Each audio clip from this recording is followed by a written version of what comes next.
ஒரு கும்பாபிஷேகத்தை தரிசனம் செய்வது என சொல்லக்கூடியது வாழ்க்கையில் நமக்கு பெரிய புண்ணியம் செய்திருந்தால்தான் முடியும்.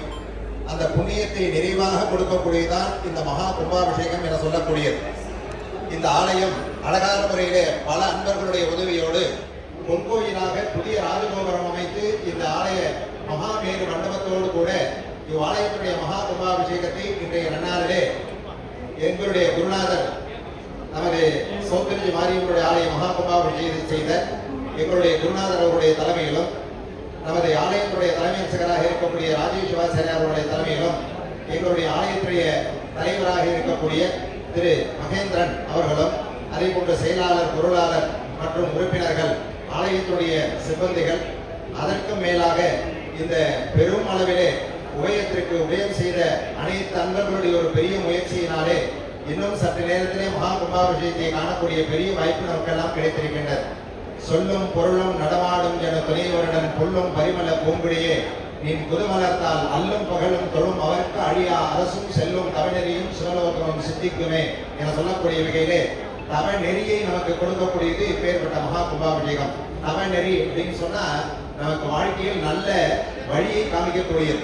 பெரிதற்கரிய பிறவியை பெற்றும் பெரிதற்கரிய பிரானடி பேனார் பெரிதற்கரிய பேடி இறந்தார்களே என்று நம்மளுடைய திருமூலர் கூறுவது போல இந்த பெரிதற்கரிய ஒரு பெரிய பிறவி நமக்கு கிடைத்திருக்கின்றது. அப்பேற்பட்ட இந்த பிறவியிலே தர்மத்தை செய்யக்கூடிய வாய்ப்பு என சொல்லக்கூடியது தெய்வத்தால் நமக்கு கொடுக்கப்பட்டது. இதுதான் நமக்கு அக இன்பம். அறத்தான் வருவதை இன்பம் மற்றெல்லாம் புறத்த புகழும் இல என சொல்லக்கூடிய வகையிலே அக இன்பத்தை கொடுக்கக்கூடியது இப்பேற்பட்ட திருப்பணி. அதே போன்று வாழ்க்கையில் செல்வத்தையும் நமக்கு கொடுக்கக்கூடியது. இந்த ஆலயத்திற்கும் தர்மத்திற்கும் நாம் செல்வத்தை கொடுக்க கொடுக்க என்ன ஆகும் அப்படின்னு கேட்டா சிறப்பும் ஈனும் செல்வமும் ஈனும் அறத்தையும் போக்கு ஆக்கம் எவனோ உயிர்க்கு என சொல்லக்கூடிய வகையிலே செல்வத்தையும் சிறப்பையும் கொடுக்கக்கூடியதான் இப்பேற்பட்ட ஒரு பெரிய அழியா திருப்பணி என சொல்லக்கூடிய எத்தனை ஆண்டு காலமானாலும் இந்த திருப்பணி என சொல்லக்கூடியதற்கு அழிவு கிடையாது. அப்பேற்பட்ட அழியா திருப்பணியை உங்கள் எல்லோருடைய ஒரு பெரிய முயற்சியினாலும் சிறப்பாக செய்து இன்னும் சற்று நேரத்தில் மகா கும்பாபிஷேகத்தை காண இருக்கின்றோம். பல அன்பர்களுடைய பெரிய முயற்சி நமது கல்யாணி மாலவருடைய ஒரு மனப்பூர்வமான இந்த அம்மாவிடத்தில் ஒரு ஈடுபாடு அவைகள்தான் இந்த வகையிலே இந்த கும்பாபிஷேகத்தை சிறப்பான முறையிலே செய்வதற்கு நமக்கு அனுகூலமாக இருக்கின்றது. இப்பொழுது யாகசாலையிலிருந்து அதே போன்று இந்த யாகசாலையிலிருந்து இடங்கள் புறப்பட்டு அந்தந்த விமானத்திற்கு சென்று மகா கும்பாபிஷேகம் சரியாக 10:05 மகா கும்பாபிஷேகம் நடைபெறும். இன்னைக்கு குரு புஷ்யம், அந்த வியாழக்கிழமையோடு கூடிய பூச நட்சத்திரம் ரொம்ப உயர்வானது. நேற்றுக்கே நான் கூறினேன் அம்பாளுடைய அவதார தினம் இன்றைய தினம். நமது அதாவது ஹிமவானுடைய புத்திரியாக இருக்கக்கூடிய பார்வதி பிறந்த நாள் இன்றைய நாள். அதே போன்று அந்த பாவகர தசமி என சொல்லக்கூடிய கங்கை அவதாரம் செய்த நாள் இந்த மாதம் நமக்கு சுக்லபட்சத்திலே வரக்கூடிய தசமி. ஆக அம்பாள் பிறந்த நாளிலேயே அம்பாளுக்கு நாம் கும்பாபிஷேகத்தை செய்கின்றோம் என்று சொன்னால் அதை காட்டிலும் நமக்கு பெரிய புண்ணியம் கிடையாது. அப்பேற்பட்ட வாய்ப்பு நமக்கு கிடைத்திருக்கின்றது. அதே போன்று அந்த அம்பாளுடைய அருளானது இந்த ஆலயத்தில் எப்பொழுதும் நிறைவாக இருக்க வேண்டும். எல்லோரும் ஓம் சக்தி என சொல்லிக்கொண்டு இந்த கலசத்தினுடைய அந்த பின்பாக சென்று அந்த விமானம் தெரியக்கூடிய இடத்திலே நின்று அந்த விமானத்துடைய மகா கும்பாபிஷேகத்தை நீங்கள் காண வேண்டும். மாலையிலே 3 தெய்வங்களுக்கு திருக்கல்யாண நிகழ்ச்சியானது நடைபெறுகின்றது. நாளை முதல் மண்டல பூஜைகள் நடைபெற இருக்கின்றது.